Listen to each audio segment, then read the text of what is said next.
Hello! I'm going to be doing my quarter one wrap up, so taking you through some of the books I've read and the statistics around my reading for the first 3 months of this year, January, February, March. Yeah, looking at some of the stats, the ones that I feel like I can learn something from. Looking at whether I've met my goals. And then looking at some of the reading plans, some of the things that I want to concentrate on for the next 3 months, for quarter two of 2023. First of all, I think I might mention some of the stats that I've learned something from. Something that I noticed last year in my reading, I think it's probably the case for the last 2 years actually, that my reading was heavily skewed towards fiction. I would say I was reading about 90% fiction and just about 10% non-fiction. And I think that's fine because for the years previous to that, I think I was almost at 90% non-fiction, 10% fiction. So I feel like I had this massive switch, and then now it's balancing back out. Probably heavily influenced by going to university. But yeah, I'm quite happy about balancing this back out. And when I was looking at my story graph for this year so far, I'm at about 25% non-fiction, 75% fiction, and I think that's a nice space to be. I did mention when I was wrapping up my reading for 2022 that I feel like I read way too many books last year. 165 I think was where I landed, 165. What I didn't mention was that some of my reading was things like children's books. I have a very personal, I suppose, way of deciding which children's books end up on my books read of the year, because I'm not going to include every single picture book that I read to my kids because, it would be hundreds and hundreds and hundreds. But last year we started to read chapter books, and if there were chapter books that we finished together, I would include those because I count that as something that I have enjoyed with my child, or maybe not enjoyed. Again, there are some that I don't include. Some of the really, my very first chapter books. Again, it's a very personal thing about whether I decide to include it or not, but as my kids are getting older, I feel like that number is going up. This year, I have also started reading things like graphic novels, which are a bit quicker. Some poetry collections I read a bit quicker. I still think you should take your time over poetry, but in general, if you have a thin collection of poetry compared to a novel, you're going to read those quicker. It's just natural. And I've also started reading things like plays, and you might have 3 plays in a collection, but they read more like short stories. So the number of books I've read this year so far is 50, almost 50, not quite 50. So by March, that's quite a lot of books, but I think that explains it somewhat, that some of this is kids' books, some of this is graphic novels, some of this is poetry and shorter things. So that explains that. So let's look at my goals for this year. So one of my biggest goals that I've had for a while is to reduce my owned TBR. Obviously, I posted a thing recently about my thoughts around that, but I thought it would be good to track how many of the books I've read so far. So from my own shelves this year, I have read 26 books. I've read 6 ARCs, so advanced reader copies, and I've read 11 library books. And then I wanted to look at how many of those books end up on my favourites books. So obviously this is just my favourites of this quarter, and I will tell you the books in a moment, but just for the numbers at the moment, 10 of the books that I've read from my own shelves have ended up on my favourites of the last 3 months. None of the ARCs I've read have ended up on my favourites, and 3 of the library books have ended up in my favourites. And then in terms of how many books I've DNFed this year, because I'm trying to be a bit more forceful, a bit more ballsy I've called it, about DNFing books. So I have DNFed 15 books so far this year, and of those 15, 5 of them were from my own shelves, and the other 10 were, say, library books or ARCs. The other goals that I have, one of the goals was to read more poetry. I want to explore poetry this year. I have read 4 poetry books.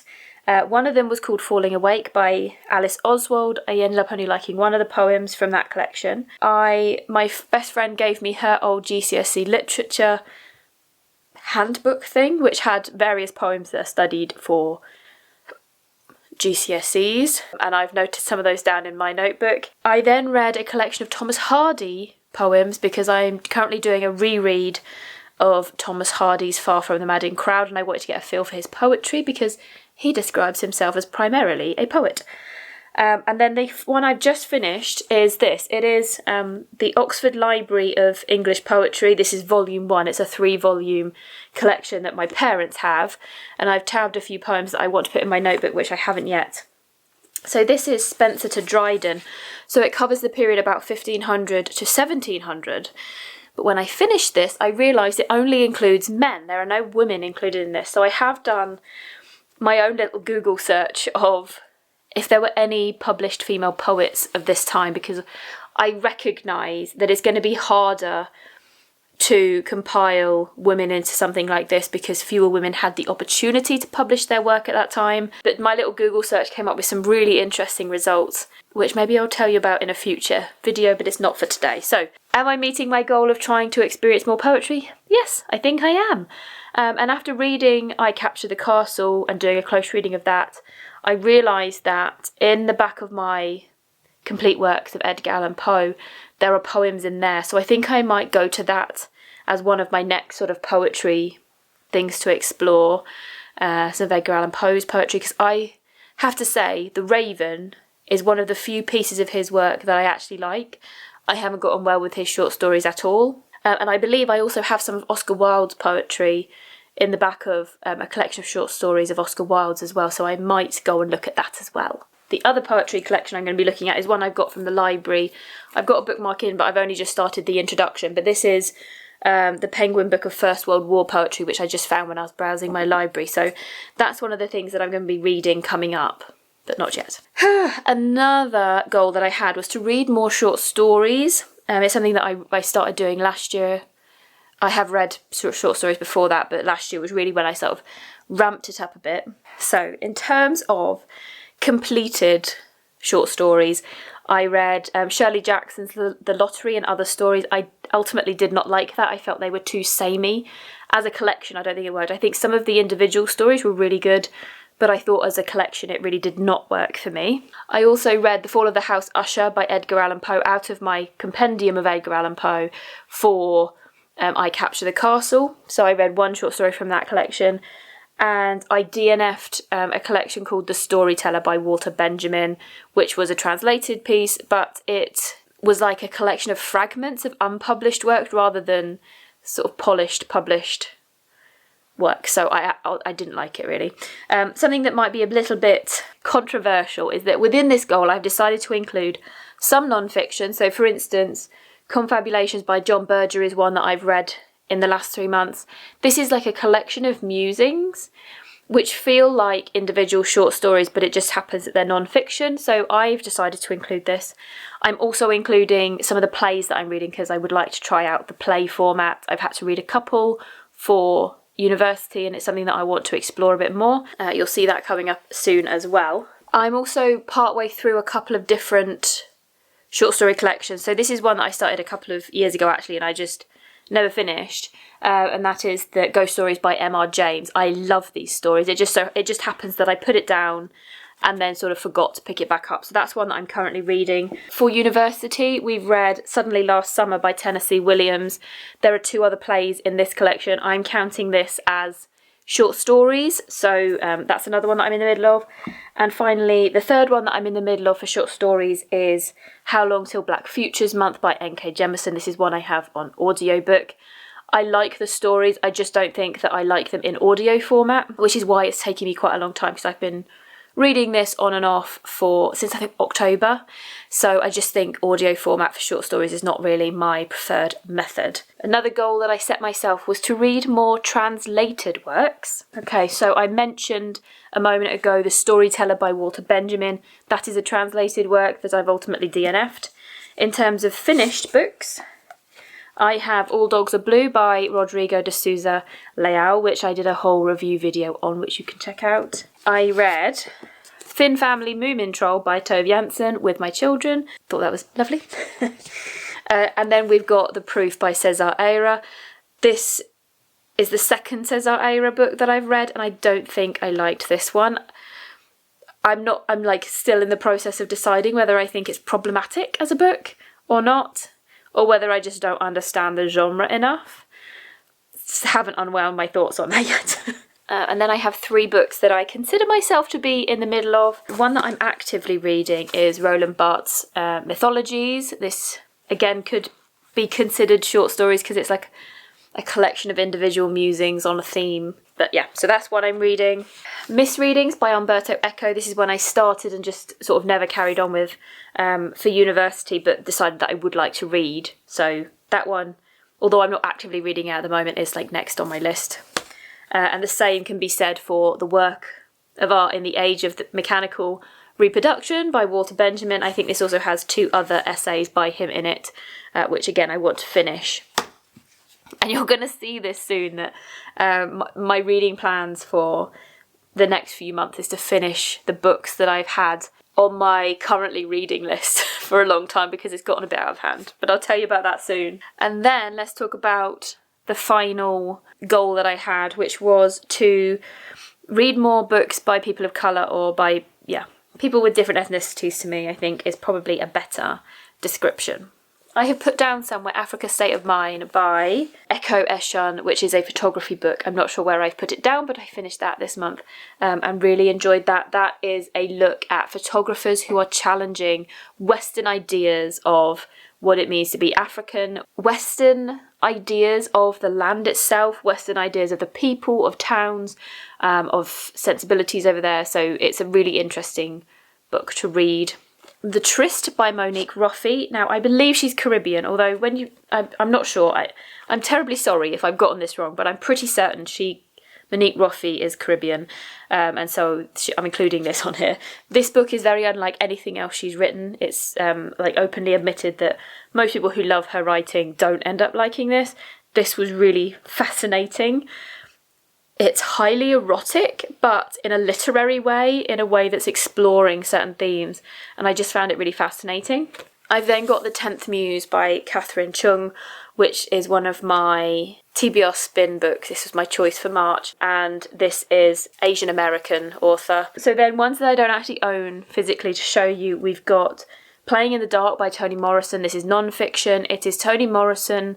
It's like 3 essays or speeches around how darkness and like dark skin is portrayed in literature. Very fascinating. I read The Dancing Face by Mike Phillips. So I did own this. I DNFed it and I got rid of it because I didn't like how misogynistic it was, the way it described women's bodies before describing anything else about them. I DNF'd Night Crawling by Layla Motley. That ultimately just had a few too many triggers for me, that I can appreciate how good the writing was. BTTM FDRS by Ezra Clayton Daniels and Ben Passmore. This was one of the graphic novels that I read earlier this year, and I will be doing a video about exploring the graphic novel format. I just had to take a break a bit from filming, so that hasn't come yet, but that will be coming. And then books that I'm currently reading that I would consider within this. So I mentioned Suddenly Last Summer by Tennessee Williams, How Long Till Black Futures Month by N.K. Jemisin. I'm sort of halfway through Bland Fanatics by Pankaj Mishra, another sort of interesting non-fiction collection of essays around Orientalism, around how people who are, say, Muslim are viewed in Western culture. Decolonising the Camera, Photography and Racial Time. This one is all about depictions of the black body in photography. It's very academic. And then on audio, I'm also sort of halfway through listening to something called Intellectuals and Society by Thomas Sowell? Sewell? Another non-fiction. And then with my kids, I'm reading Cyborg Cat, which is by Adi Adepitan, who is a Paralympic basketball player, someone that my best friend has told me to read his books with my kids, and we have now picked up one by him. So that's my reading goals done. I feel like I'm meeting them. I feel like I'm doing a good job with that. The next thing we're going to do is look at some of the best books that I read. Like, I tried to limit myself to 5 books, 5 fiction and 5 non-fiction. I feel like they need to be talked about separately.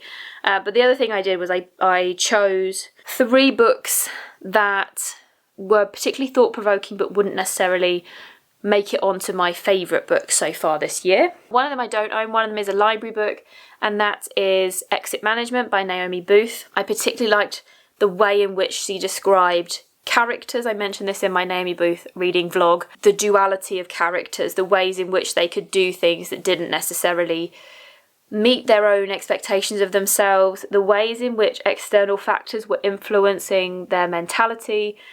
It was just a really fascinating way of doing characters, and that's something that will stick with me, even though it wasn't necessarily like my favourite read. The Tryst by Monique Roffey, which I've already mentioned.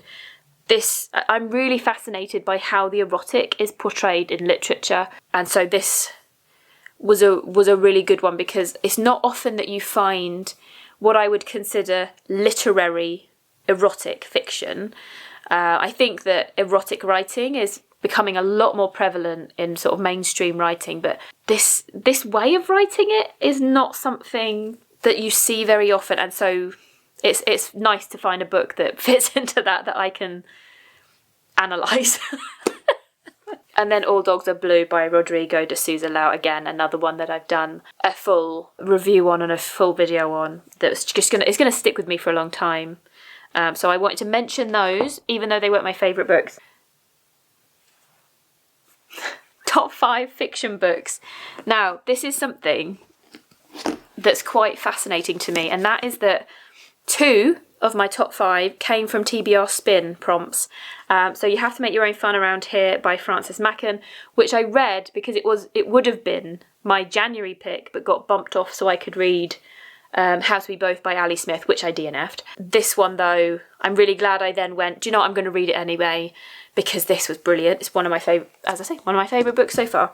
And then The 10th Muse by Catherine Chung. My TBR Spin review of this will be coming probably the week after this video goes up. Then I will talk more in depth about this and tell you about why this is now in one of my favourite spots for this quarter.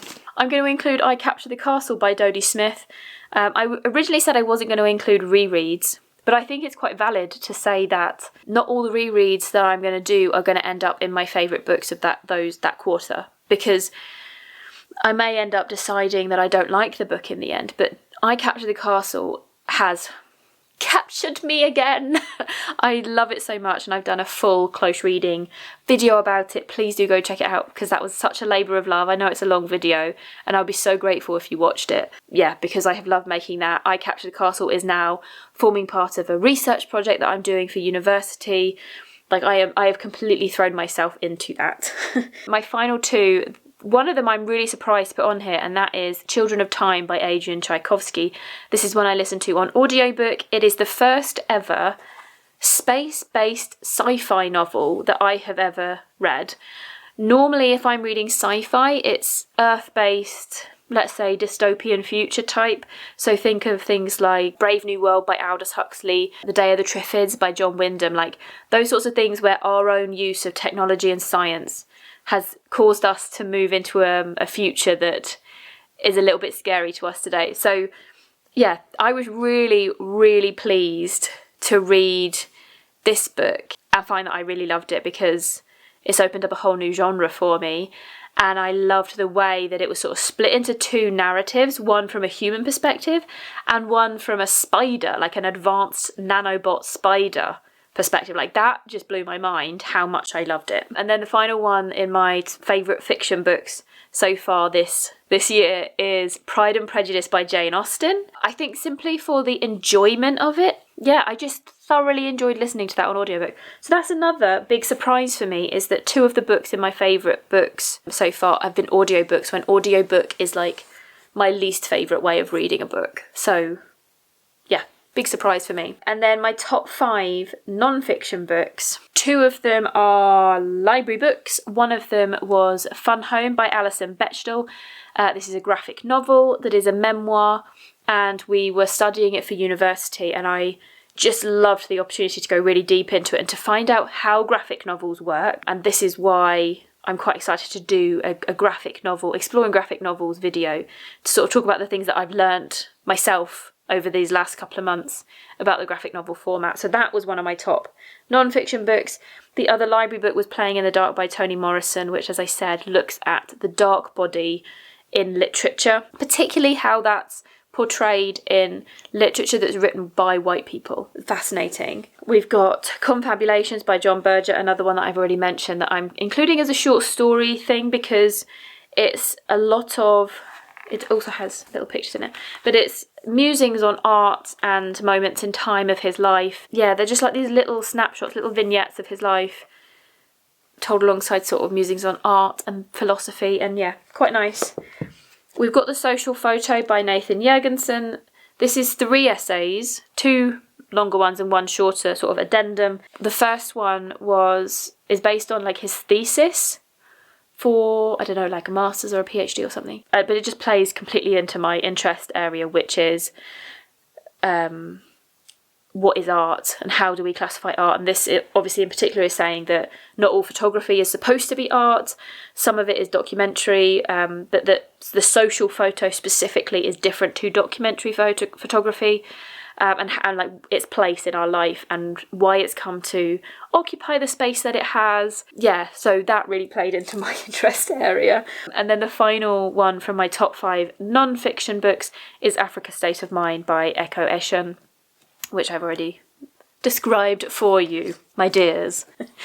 I'm trying to be like nice and concise because I am sat in front of an absolutely enormous stack of books, because I'm going to tell you about what my priority is going to be for the next few months. Now, I'm not suggesting I'm going to read all of these because there's too many here, particularly with all the stuff I've got to do for university. But this is where my priorities are being set. Now, the first thing that I'm going to talk about is the fact that I have so many books that I would consider to be currently reading. That number is about 45.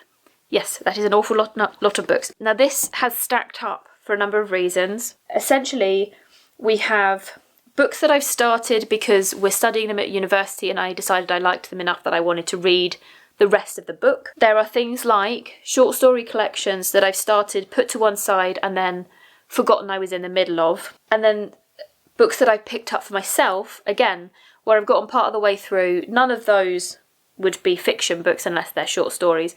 They're all non-fiction. But they're things that I've started and gone, yeah, I'm really interested in this. Put it to one side for a moment, forgotten about it. And now my list of books that I, like on Storygraph, that I'm currently reading is just enormous. So I'm going to take you through some of those books. I'm going to go through it really quickly because there's so many. So we've got Mythologies by Roland Bart'S. I'm literally reading that now because of prioritising these books. I've got Literary Theory, A Very Short Introduction by Jonathan Culler. And then there's my reread for Far From the Madding Crowd. I have started, I'm about 6 chapters in, but I'm going, again, really slowly.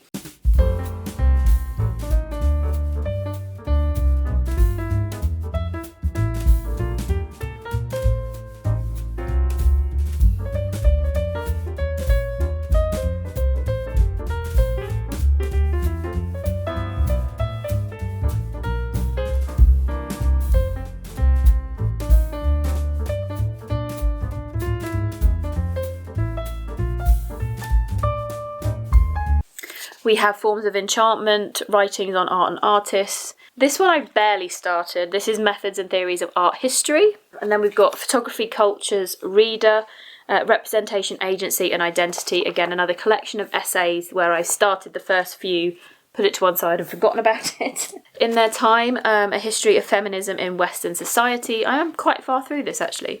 Basically, I read the first bit. I then read the end for an essay. So I've actually just got this like section in the middle to finish of that one. And then this photography book, which I started in 2022, I actually took it downstairs to my study to write up a quote from it, put it next to my computer, and then forgot that it was down there. So I suppose that one's quite high up on my finish priority list. Okay, the next ones are mostly about literature, books I've studied about literature, other than Critical Theory, another very short introduction book. We've got Beginning Theory, An Introduction to Literary and Cultural Theory by Peter Barry. How to Read Literature Like a Professor by Thomas C. Foster. How Fiction Works by James Wood.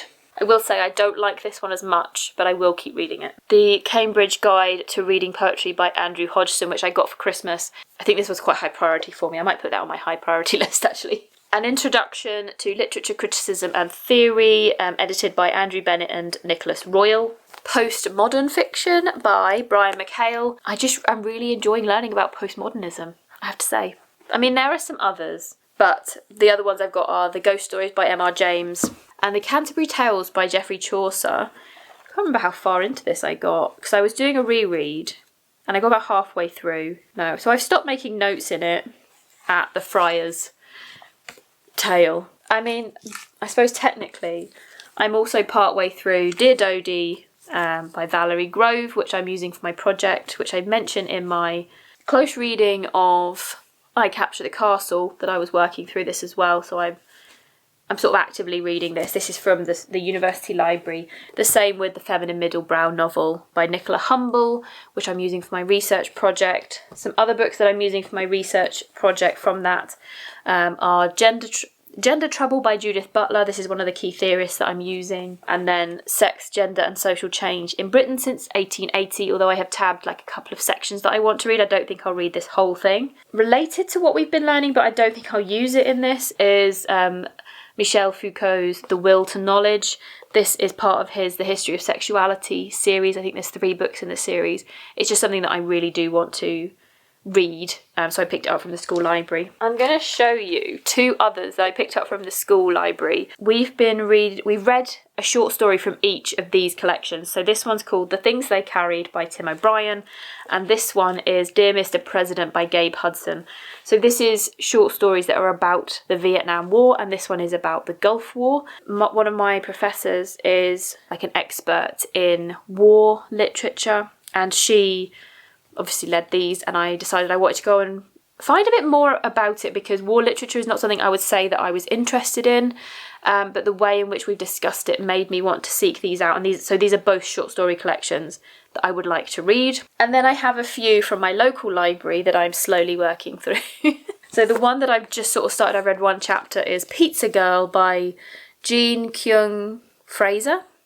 Quite a short one, so that's why I'm trying to get through that one nice and quickly. I've then got The Berliners by Emma Harding. I'm really keen to read this one. Other ones that I actively requested,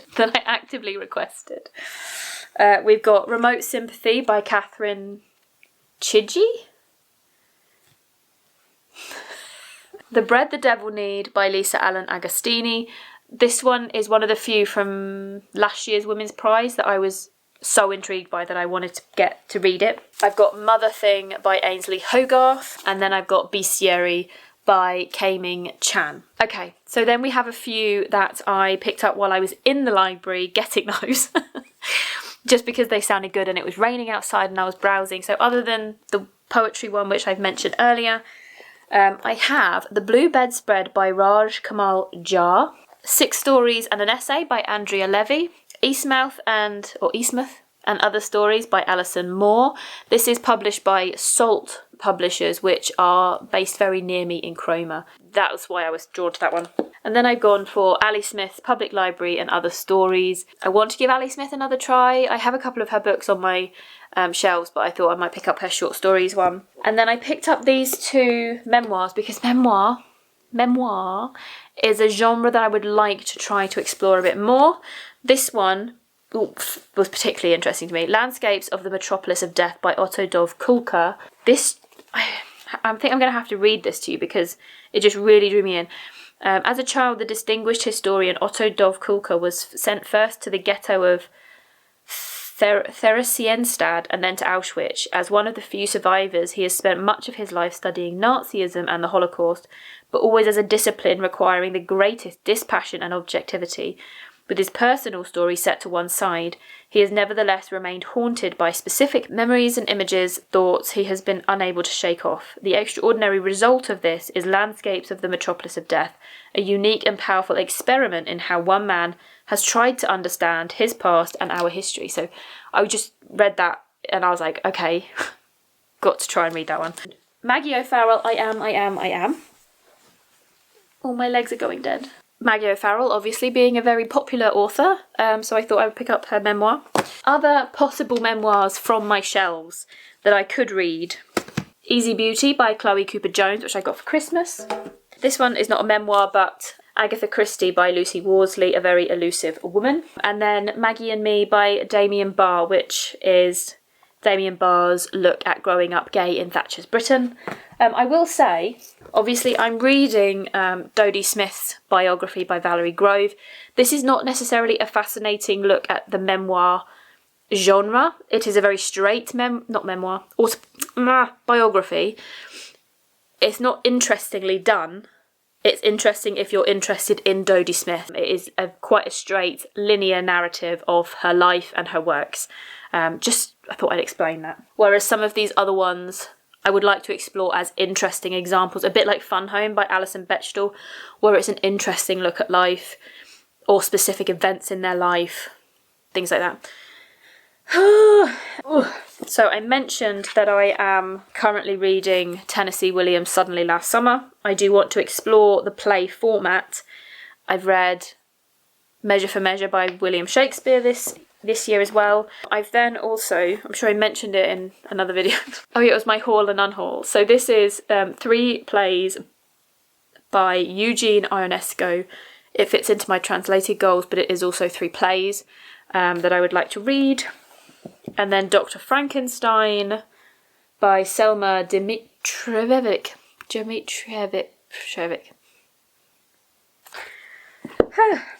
So that's going to be for my exploring the play format. For university, I need to read Home to Harlem by Claude McKay. This is a book I'm going to read pretty soon because I think it's for the first week after Easter we're going to be studying this one. So that's just one that I thought I'd mention.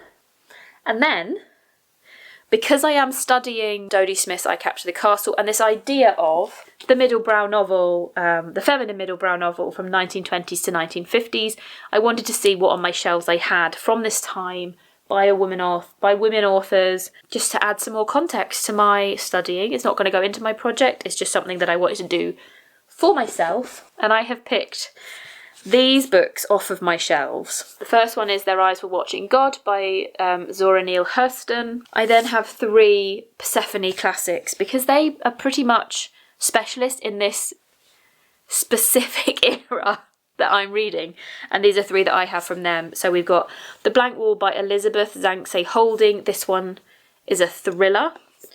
Now, annoyingly, Persephone do not put blurbs on their books, so I can't read off the blurb for you. We've got Earth and High Heaven by Gwethelyn Graham, and then Madame Solario by Gladys Huntington. And when I finish Far from the Madding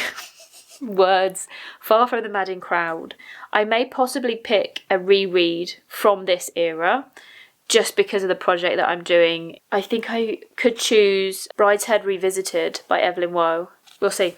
Anyway, I think that's me done. That's me done for today. But yeah, so that's my reading wrap up for the first quarter, where I'm focusing my attention for the next few months. And I'll see you on the other side.